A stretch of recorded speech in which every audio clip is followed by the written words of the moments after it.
তোমাদের আজকে যে টপিক নিয়ে আলোচনা হবে সেটা কি বলো তো, ইতিহাস নিয়ে। সেটা হলো তোমাদের সভ্যতার সূচনা। এই চ্যাপ্টারের মধ্যে তোমরা কি কি পাবে? হরপ্পা, মহেঞ্জোদারো এবং আরেকটা কি আছে? মেহেরগড়। ওকে, চলো তাহলে আমরা শুরু করি আজ, আর তোমরা সবাই দেখতে থাকো। চলো এবার বলো, মানে প্রস্তর যুগকে কটি ভাগে ভাগ করা যায়? কি কি বলতে পারবে? তাহলে আমরা সাজিয়ে যদি বলি তাহলে হচ্ছে প্রাচীন প্রস্তর যুগ, মধ্য প্রস্তর যুগ আর হচ্ছে নব্য প্রস্তর যুগ। এবার এখান থেকে যে বেশি কোশ্চেন যেটা দেয় তোমাদের সেটা একটু মনে রাখবে। তাহলে বলো তোমরা যে আগুনের ব্যবহার কোন প্রস্তর যুগে শেখে? নব্য প্রস্তর যুগ। তাহলে আরেকটা হচ্ছে যে কুমোরের চাপ, সেটাও কি নব্য প্রস্তর যুগে আবিষ্কার হয়েছে। বলতে পারলাম? ব্যাস। এরপর হলো তোমাদের, এরপর যেটা তোমরা আসবে যে যেমন হরপ্পা। তাহলে বলতো হরপ্পা সভ্যতা কত সালে আবিষ্কার হয়? 1921 সালে। এবার বলো, আর মহেঞ্জোদারো সভ্যতা 1922 সালে। আর মেহেরগড় সভ্যতা 1974 সালে। বাহ, দারুণ বলেছো। এবার আমরা আমরা জানবো হরপ্পা সভ্যতা সম্পর্কে। ওকে, তাহলে বলো হরপ্পা সভ্যতা কে আবিষ্কার করে? দয়ারাম সাহানি। আর মহেঞ্জোদারো কে আবিষ্কার করে? রাখাল দাস বন্দ্যোপাধ্যায়। এবার তোমরা কি করে মনে রাখবে একটু কুলি বলে দিই, তোমরা জানো তা আবার বলছি। দেখবে হরপ্পা লেখাটা ছোট, তাহলে সালটা কি হবে? ছোট। দেখবে অনেক সময় হবে 1920 হবে না 1921 হবে না 1922 হবে। তাহলে আমরা নিচে 22 আর 21 জানি, তাই তো? তাহলে হ্যাঁ, মানে 1921 আর 22। এবার গন্ডগোল বেঁধে যায় যে কোনটা বলবো। এবার ভালো করছেন না, হরপ্পা লেখাটা ছোট, তাহলে সালটা কি হবে? ছোট। তাহলে কত হবে? 1921 হরপ্পা। আর হরপ্পা লেখাটা ছোট এবং যে আবিষ্কার করেছে তার নাম কি হবে? দয়ারাম সাহানি। দেখো লেখাটা কিন্তু ছোট। তাহলে কি বললাম? হরপ্পা আমরা কি করে মনে রাখবো? আর সালটা 1921 এবং যে আবিষ্কার করেছে দয়ারাম সাহানি। এবার যদি বলি মহেঞ্জোদারো, তাহলে লেখাটা অনেক বড়, মহেঞ্জোদারো। তাহলে সালটা কি হবে? সালটা তাহলে কত হয়? 1922। আর কে আবিষ্কার করেছে? রাখাল দাস বন্দ্যোপাধ্যায়। লেখাটা অনেক বড়, তাহলে মনে থাকবে ক্লুটা। এবার বলো তোমরা এই হরপ্পা সভ্যতা কথার অর্থ কি? পশুপতির খাদ্য। হরপ্পা সভ্যতার অর্থ কি? পশুপতির খাদ্য। আর মহেঞ্জোদারো কথার অর্থ মৃতের স্তূপ। দেখবে এখান থেকে কিন্তু ভীষণ পাবে। এবার বলতে পারবে তোমরা যে হরপ্পা সভ্যতা কোন নদীর তীরে গড়ে উঠেছিল? ইরাবতী বা রাবি। এবার বলতে পারো যে রাবি বা ইরাবতী প্রাচীন ভারতের পারস্যী নদী নামে পরিচিত ছিল। এটাও কিন্তু দেয় তোমাদের, দেখবে কোশ্চেনটা। তাহলে ইরাবতী বা রাবি নদী পারস্যী নদী পুরনো নাম ছিল, ওকে, বা মহাভারতে। এবার বলবে তোমরা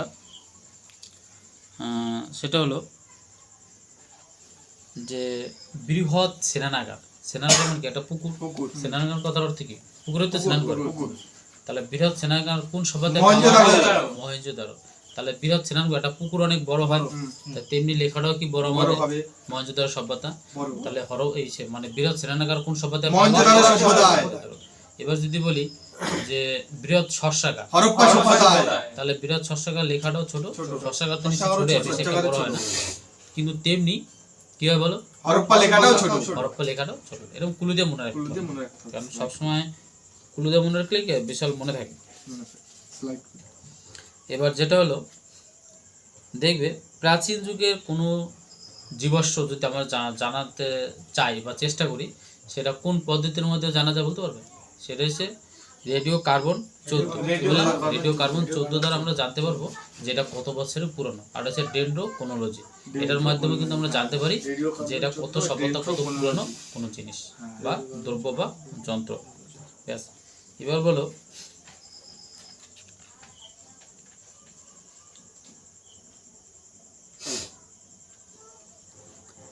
এবার তোমরা বলবে খুব একটা রোমান্টিক জিনিস, সেটা হলো যে পুরন্দর কথার অর্থ কি? দুর্গ ধ্বংসকারী। তাহলে ঋগ্বেদে তাকে কি বলা হয়? পুরন্দর, অর্থাৎ দুর্গ ধ্বংসকারী। এবার তোমরা একটু ছোট ছোট আরো দুইটা কোশ্চেন বলো যে মেহেরগড় সভ্যতা কে আবিষ্কার করেছে? যা ফাসিয়াতে জারি জারি। কত সালে বলেছিলাম? 1974 সালে এবার তোমাদের পরীক্ষা দিতে পারে যে ভারতের প্রাচীনতম সভ্যতার নাম মেহেরগড় সভ্যতা তাহলে প্রাচীনতম সভ্যতার নাম কি? মেহেরগড় সভ্যতা মেহেরগড় সভ্যতা। একদম ঠিক ধরেছো।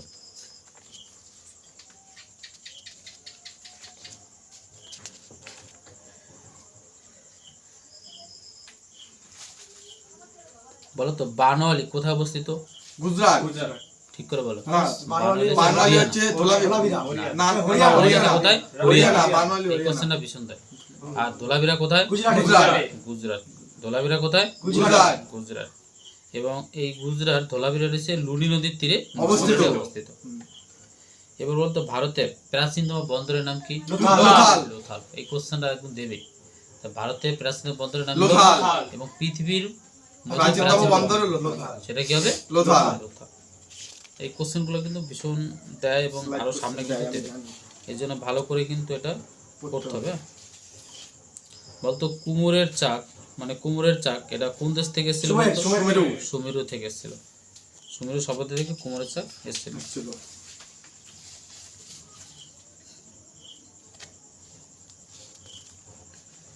এবার তোমরা বলো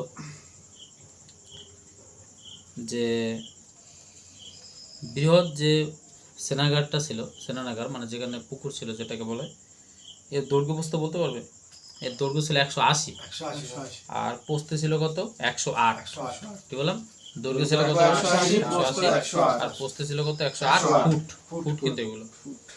আর এটা জলাশয় মানে নিচে একটা গর্ত ছিল, সেটা হচ্ছে 39 ফুট মানে 39 ফুট হচ্ছে লম্বা এবং 23 ফুট হচ্ছে চওড়া এবং 8 ফুট হচ্ছে কি গভীরতা। মানে চারিদিকে তো বাউন্ডারি ছিল, এবার মাঝখানেও সেই সিস্টেমটা ছিল।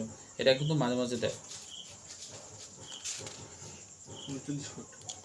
পশুপতির মূর্তি এটা কোন সভ্যতায় পাওয়া গেছে? মহেঞ্জোদারো। তাহলে পশুপতি দেবের মূর্তি এটা কোথায় পাওয়া গেছে বলো? মহেঞ্জোদারো সভ্যতায়। এবার এই সিন্ধু সভ্যতায় বা হরপ্পা সভ্যতায় কোন কোন পশু সম্পর্কে তোমরা জানতে পারো? গৃহপালিত বলতো ঘোড়া ছাগল ভেড়া না, এর মধ্যে ছিল গরু, মহিষ, ভেড়া, হাতি আর শূকর ও ছাগল পাওয়া গেছে। ঘোড়া কিন্তু পাওয়া যায়নি। ওকে, এটা কিন্তু মাথায় রাখবে। ভেড়া আর পুরন্দর কথার অর্থ কি? দুর্গ ধ্বংসকারী ধ্বংসকারী। তাহলে সবাইকে একবার করে হয়ে যাক। হ্যাঁ ধরি সবাইকে, হ্যাঁ। এই কালটা মনে আছে ভালো। জিৎ বলবে হরপ্পা সভ্যতা কে আবিষ্কার করে? দয়ারাম সাহানি কত সালে? 1921 সালে 1921 সালে। হরপ্পা কথার অর্থ কি? হরপ্পা কথার অর্থ হলো পশুপতির খাদ্য। পশুপতির খাদ্য। হরপ্পা সভ্যতা কোন নদীর তীরে অবস্থিত? ইরাবতী ও রাবি নদীর তীরে অবস্থিত। ইরাবতী এবং রাবি নদীর প্রাচীনতম মহাভারতের নাম কি ছিল? পারস্নী নদী। পারস্নী নদী। ওকে, এবার বৃহৎ যে শস্যাগার এটা কোন সভ্যতায় পাওয়া গেছে? হরপ্পা সভ্যতায়। হরপ্পা সভ্যতায়। মনে থাকবে? ব্যাস। এবার তুমি বলো যে মহেঞ্জোদারো কথার অর্থ কি? মহেঞ্জোদারো কথার অর্থ হলো মৃতের স্তূপ। নিত্যস্ত। মহেঞ্জোদারো সভ্যতা কত সালে আবিষ্কার হয়? 1922 সালে 1922। এবার বলো কে আবিষ্কার করে? রাখাল দাস বন্দ্যোপাধ্যায়। রাখাল দাস বন্দ্যোপাধ্যায়। খুব ভালো বলেছে। এবার বলো পশুপতির দেবের যে মূর্তি এটা কোন সভ্যতায় পাওয়া গেছে? মহেঞ্জোদারো সভ্যতা। মহেঞ্জোদারো সভ্যতায়। আর যেটা হলো যে এই যে বৃহৎ যে সেনাগার সেটি মহেঞ্জোদারো সভ্যতায় পাওয়া গেছে। সেটা মহেঞ্জোদারো সভ্যতায় পাওয়া গেছে। আর পুরন্দর অর্থ হচ্ছে কি? দুর্গ ধ্বংসকারী। দুর্গ ধ্বংসকারী। এবার বলো তোমরা কোন প্রস্তর যুগে মানুষ আগুনের ব্যবহার শেখে? নব্য প্রস্তর যুগে। আর কুমোরের চাকা আবিষ্কার নব্য প্রস্তর যুগে। নব্য প্রস্তর যুগে। ওকে, চল, ঠিক বলেছো। এবার বলো সুরজিৎ বলবে পুরন্দর কথার অর্থ কি? দুর্গ ধ্বংসকারী। আর মহেঞ্জোদারো কথার অর্থ? মৃতের স্তূপ। আর হরপ্পা? পশুপতির খাদ্য। পশুপতির খাদ্য। আর মেহেরগড় সভ্যতা কত সালে আবিষ্কার হয়? মেহেরগড় সভ্যতা 1921 সালে। 1974 কত? 1974। তো 1921 সালে কি আবিষ্কার হয়েছে? হরপ্পা সভ্যতা। হরপ্পা সভ্যতা মনে থাকবে? তা হরপ্পা সভ্যতা কত সালে হয়েছে বলো? 1921 সালে। আর মেহেরগড় 1974। 1974 মানে 74। আর মহেঞ্জোদারো মহেন্দ্রদা 1922 সালে। 1922। তাহলে বলো মহেঞ্জোদারো সভ্যতা কে আবিষ্কার করে? রাখালদাস বন্দ্যোপাধ্যায়। আর হরপ্পা সভ্যতা দয়ারাম সাহানি। আর মেহেরগড় সভ্যতা? যা ফাসোয়া জারিজ। বাহ, অসাধারণ। আর এবার বলো তোমরা, তাহলে তুমি বলো মেহেরগড় সভ্যতা কত সালে আবিষ্কার হয়? মেহেরগড় সভ্যতা 1974। 74, মনে থাকবে তো? এবার বলো সবচেয়ে প্রাচীনতম সভ্যতার নাম কি? মেহেরগড় সভ্যতা, ভারতের। ভারতে, মনে থাকবে তো? সবচেয়ে প্রাচীন সভ্যতার নাম কি? মেহেরগড় সভ্যতা। মেহেরগড় সভ্যতা। আর পুরন্দর কথার অর্থ কি? দুর্গ ধ্বংসকারী। দুর্গ ধ্বংসকারী। বাহ, ঠিক বলেছো, অসাধারণ বলেছো। এবার বলো, অরূপ বলবে। অরূপ বলো হরপ্পা সভ্যতা কত সালে আবিষ্কার হয়? 1921 সালে। আর মহেঞ্জোদারো? 1922 সালে। আর মেহেরগড়? 1974 সালে। 1974 সালে। এবার হরপ্পা সভ্যতা কে আবিষ্কার করে? দয়ারাম সাহানি। আর মহেঞ্জোদারো সভ্যতা? রাখালদাস বন্দ্যোপাধ্যায়। আর মেহেরগড় সভ্যতা? মেহেরগড় যা ফাসোয়া জারিজ। বাহ। এবার বলো তোমরা হরপ্পা শব্দের অর্থ কি? হরপ্পা পশুপতির খাদ্য। আর মহেঞ্জোদারো কথার? মৃতের স্তূপ। মৃতের স্তূপ। হরপ্পা সভ্যতা কোন নদী তীরে গড়ে উঠেছে? ইরাবতী বা রাবি নদীর তীরে। ইরাবতী বা রাবি নদীর রাবি। তীরে। বাহ, অসাধারণ। এবার বলো তোমরা যে পুরন্দর কথার অর্থ কি? দুর্গ ধ্বংসকারী। দুর্গ ধ্বংসকারী, ঠিক বলেছো। এবার বলো পশুপতিদেবের মূর্তি কোন সভ্যতায় পাওয়া গেছে? মহেঞ্জোদারো সভ্যতা। মহেঞ্জোদারো সভ্যতা, ঠিক বলেছো। এবার বলো কোন প্রস্তর যুগে মানুষ আগুন বা কুমোরের চাক ব্যবহার শিখে? নব্যপ্রস্তর যুগ। নব্য প্রস্তর যুগে। বাহ, দারুণ বলেছো।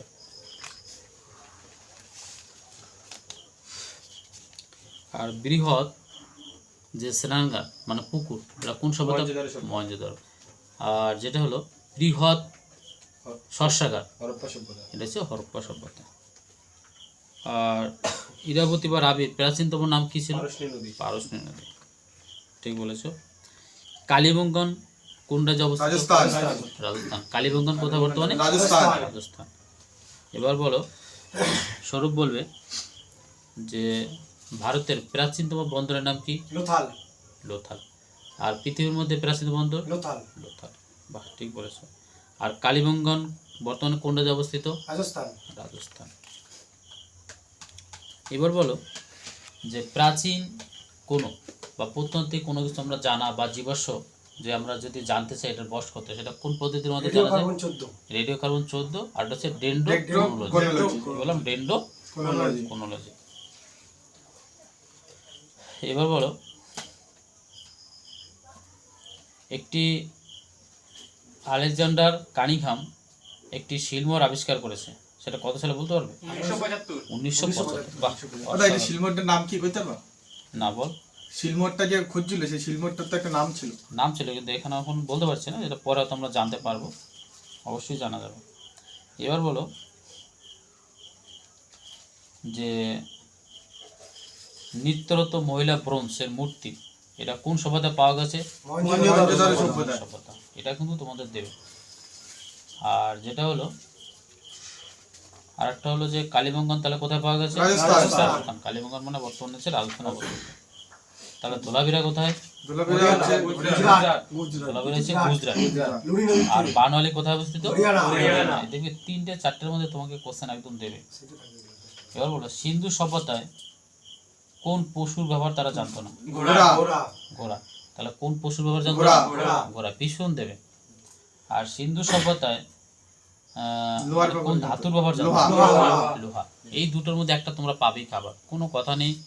পরীক্ষা আসবে, আবার বারবার আসবে, কোনো অসুবিধা নেই। ব্যাস, তাহলে তোমরা ভালোই বলেছো। তাহলে একবার করে লাস্ট হয়ে যাক, সবাইকে একটা একটা করে ধরি। তাহলে জিত বলো যে সিন্ধু সভ্যতায় কোন পশুর ব্যবহার ছিল না? ঘোড়া। ঘোড়া। তুই বলো সিন্ধু সভ্যতায় কোন ধাতুর ব্যবহার ছিল না? লোহা। লোহা। স্বরূপ বলবে হরপ্পা সভ্যতা কত সালে আবিষ্কার হয়? হরপ্পা 1921। সুরজিৎ বলো তুই বলবে মহেঞ্জোদারো সভ্যতা কত সালে আবিষ্কার হয়? 1922 সালে। তুমি বলো মেহেরগড় সভ্যতা কত সালে আবিষ্কার হয়? 1974 সালে। 1974 74 সালে। মনে থাকবে। আর বাড়িতে এগুলো বারবার করে দেখতে হবে, দেখলে আরও ভালো পারবে। ভয়ের কোনো ব্যাপার নেই, আমাদের প্রধান টার্গেট আছে কি আরও বারবার করে করতে হবে। ওকে,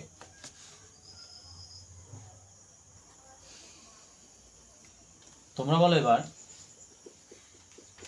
যে লাঙ্গলের ব্যবহার প্রমাণ মিলেছে কোন স্থানে বলতে পারবে? কালীবঙ্গান আর বানওয়ালি। কালীবঙ্গান আর বানওয়ালি। বানওয়ালি। কিসের ফলা? কালীবঙ্গান আর বানওয়ালি। এটা হচ্ছে কি লাঙ্গলের ব্যবহারের প্রমাণ মিলেছে। এবার বলো হরপ্পা সভ্যতার ব্যবসা বাণিজ্যের সঙ্গে যুক্ত বণিকরা বা তাদের কিনে পরিচিত বণিক, ভীষণ ইম্পর্টেন্ট, তাই। এবার যেটা হলো কৃত্রিম পত্রাশ্রয়, যেটা হচ্ছে বিশ্বের প্রাচীনতম বন্দর, কোথায় বলো তো? লোথাল। লোথাল, ভীষণ দেব। এবার এরকম তোমাদের মাঝে মাঝে দিতে পারে যে চালের তুষ, চালের তুষ মানে বোঝো তো? ব্যাস। আবার ধান চাষের অস্তিত্ব পুরাণ মিলেছে কোন সভ্যতা মানে কোন স্থানে? সেটা ছিল লোথাল। লোথাল। লোথাল। কি বললাম আবার শুনে নাও, চালের তুষ আর হচ্ছে ধান চাষের অস্তিত্ব পুরাণ মিলেছে কোথায়? লোথাল। এবং সেই সময় কি করতে বলতো, কালো এবং লাল মৃত পাত্র ছিল। কালো এবং কি লাল টাইপের মৃত পাত্র মানে মাটির পাত্র ছিল। আচ্ছা আচ্ছা। এবার বলো তোমরা যে সেটা হলো যে তোমাদের এরকম দিতে পারে যে কোন ধাতুর ব্যবহার তারা জানতো না, লোহা। আর কোন পশু? ঘোড়া। দুটো ভীষণ দেবে। হ্যাঁ, এবার বলো তোমরা কার্পাস চাষের অস্তিত্ব এরা কোন সভ্যতায় পাওয়া মেহেরগড় গেছে? সভ্যতা। মেহেরগড় সভ্যতায়। আর নগরগুলির প্রবেশদ্বার থাকতো, মানে সিন্ধু সভ্যতার যে নগরগুলো ছিল এদের প্রবেশদ্বার কোন দিকে থাকতো? উত্তর দিকে। উত্তর দিকে।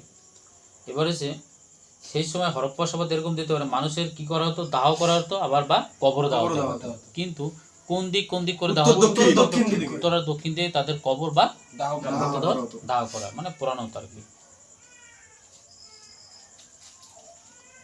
আরেকটা বলো, যেমন সে কুকুরের পায়ের ছাপ, দুর্গ ছিল না, বকেল কাঠ বা গরুর গাড়ি নির্মিত পাওয়া গেছে। আবার বলছি কুকুরের পায়ের ছাপ এবং গরুর গাড়ি মানে পাওয়া গেছে, এটা কোন সভ্যতায়? চানহুদার। বললাম চানহুদারতে। এবার চানহুদার সভ্যতা আবিষ্কার কি করেছে বলতে পারে? ননীগোপাল মজুমদার। ননীগোপাল মজুমদার। কি বললাম? ননীগোপাল মজুমদার। মজুমদার। তাহলে শ্যামল মজুমদার ননীগোপাল মনে রাখবে, মজুমদার। ননীগোপাল মজুমদার। মনে থাকবে তো? শ্যামলদার দাদা। তাহলে চানুদারও আবিষ্কার কি করে? ননীগোপাল মজুমদার। ননীগোপাল মজুমদার।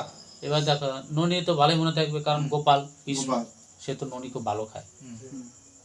আর তোমার দাদার কাছে পড়ো, হ্যাঁ, তাই মজুমদার। তাহলে কি হবে? ননী গোপাল মজুমদার। মনে থাকবে। ব্যাস। তাহলে চানুদারও কি আবিষ্কার করে? ননীগোপাল মজুমদার। এটা কত সালে বলতে পারো? 1935। 1935 কত বললাম? 1935 সালে 1935 সালে ননীগোপাল মজুমদার চানু সভ্যতা চানুদার আবিষ্কার করে। আবিষ্কার করে। এইবার আরেকটা তোমাকে দিতে পারে, কালীবঙ্গন এরা কত সালে আবিষ্কার করে বলতে পারবে? 1953 মানে 53। 1919 ওটার উল্টো, লাস্টের সংখ্যাটা একটু উল্টো করে দেবে। কারে? ননীগোপাল মজুমদারে কি করবে, তার যে সালটা ছিল কি চানুদারও আবিষ্কার করেছে 35, তার উল্টো করে দেবে লাস্টের দুটো ডিজিট। তাহলে কত হবে?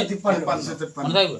এই আবিষ্কার করেছে এ ঘোষ, ঠিক আছে? এ ঘোষ। হ্যাঁ এই ঘোষ মনে রাখবে। কি দিয়ে মনে রাখবে? এ ঘোষ। এই ঘোষটা পরে দেখে নেবে এটা পুরো নাম কি। তাহলে কি হবে? এ ঘোষ। এ ঘোষ। ঠিক আছে, ঘোষ বলে অনেকে খুশি হতে পারে। যাক, দাদা সুন্দর কমন একটা হাসি। পড়ছে, কমন পড়ছে। কমন এ ঘোষ পড়ছে। আমার। কমন পড়ছে। অসাধারণ। তাহলে দেখবে এটা আর ভুলবে না তোমরা। তাহলে হয়ে যাক একবার স্লাইড করে। তাহলে হরপ্পা সভ্যতা কত সালে হয়? 1921 সালে 1921। কে আবিষ্কার করেছে? দয়ারাম সাহানি। মহেঞ্জোদারো 1922 সালে রাখালদাস বন্দ্যোপাধ্যায়। গুড। এবার হচ্ছে মেহেরগড়। মেহেরগড় 1974 সালে যা ফাঁসিতে জারি। ও অসাধারণ। এইবার তোমরা বলে চানহুদারো কত সালে আবিষ্কার করেছে? 1935 সালে ননীগোপাল মজুমদার। অসাধারণ। এবার বলো কালীবঙ্গা 1953 সালে আবিষ্কার করে এ ঘোষ। এই ঘোষ কমন পড়েছে। মনে থাকবে? হ্যাঁ। ব্যাস, যাক ভাই কমন করলে আমারও ভালো লাগে। কয় কি? এবার তাহলে তোমরা তো সবাই পেরেছো, খুব ভালো ছেলে তোমরা। এবার হলো হরপ্পা সভ্যতা কোন তান্ত্রিক ছিল? একটা হচ্ছে পিতৃতান্ত্রিক, একটা হলো মাতৃতান্ত্রিক। কি হবে? মাতৃতান্ত্রিক। মানে মায়ের ভূমিকাটা এখানে বেশি ছিল হরপ্পা সভ্যতা। বা যত দেবদেবী দেখবে সব মূর্তি মাটির ওখানে তৈরি করা হতো। হরপ্পা সভ্যতায় পাওয়া গেছে। এবং এই সময় আবার অনেক কিছু পেতে পারো, সেটা হচ্ছে বিনিময়ের মানে মানে কি হিসেবে তাদের ব্যবসা বাণিজ্য হতো? বিনিময় প্রথা। বিনিময় প্রথা। বিনিময় প্রথার মাধ্যমে ঠিক আছে, বিনিময় প্রথার মাধ্যম মাধ্যমে কিন্তু সেখানে এইসব ব্যবসা করতো। আর কার্পাস চাষ কোথায় পাওয়া গেছে? মেহেরগড় সভ্যতায়। মেহেরগড় সভ্যতায়। দেখবি এর মধ্যে তোমরা কমন পেয়ে যাবে। এবার বলো, সুমেরুর সঙ্গে হরপ্পা অধিবাসীদের ব্যবসা বাণিজ্যের সম্পর্ক ছিল, কিন্তু তাদের সাহিত্যে হরপ্পা অধিবাসীদের কি বলে ডাকতো? মেলুহা। মেলুহা। মেলুহা। মেলুহা। মেলুহা। বলে মেলুহা। হ্যাঁ। মেলুহা। এটা কিন্তু ভীষণ দেবে তোমাদের।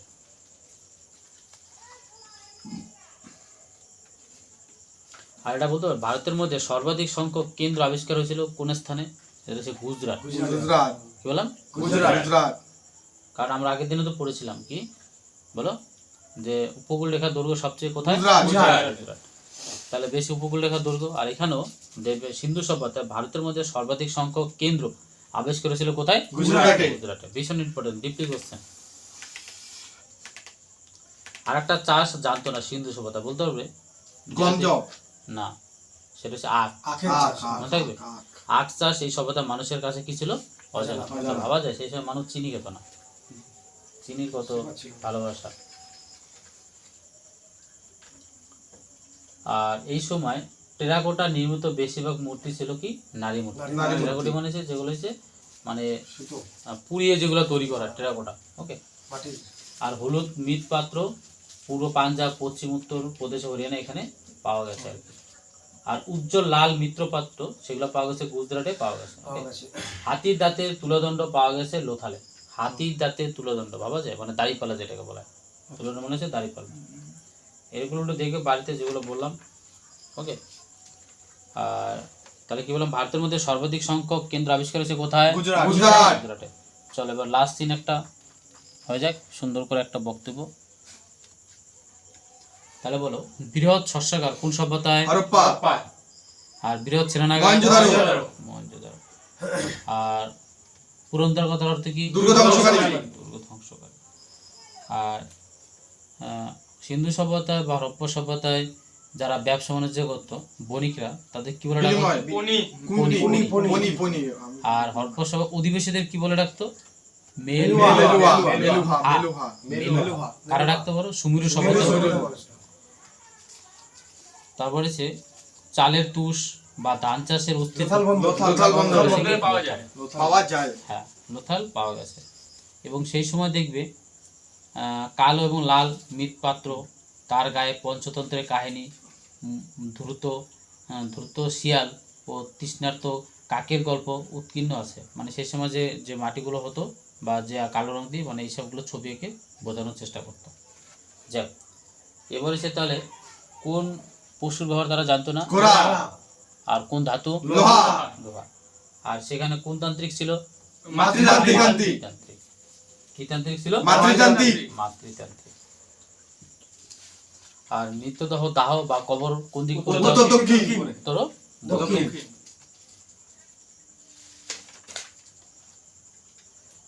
বাহ, খুব ভালো পেরেছো তোমরা, এটা খুব ভালো লাগলো। আর আমরা সামনের দিনে আরো ভালো করে জানবো দ্বিতীয় পার্টে। ব্যাস, এবার তোমাদের বক্তব্যগুলো বলো, কি করতে হবে? লাইক, কমেন্ট, সাবস্ক্রাইব করতে হবে। হ্যাঁ, আর আমাদের পাশে তোমাদেরও আমাদের থাকতে থাকতে হবে। হবে প্রত্যেকটা ভিডিও দেখে আমাদের সাহায্য করবে এবং তার পাশাপাশি তোমরা যাতে আরো তাড়াতাড়ি চাকরি পেতে পারো সামনে, এটা আমরা কামনা করি। ওকে। আর তোমাদের সাফল্য মানে আমাদের সাফল্য। ওকে, আজকে টাটা বাই বাই, আজকে এই পর্যন্তই।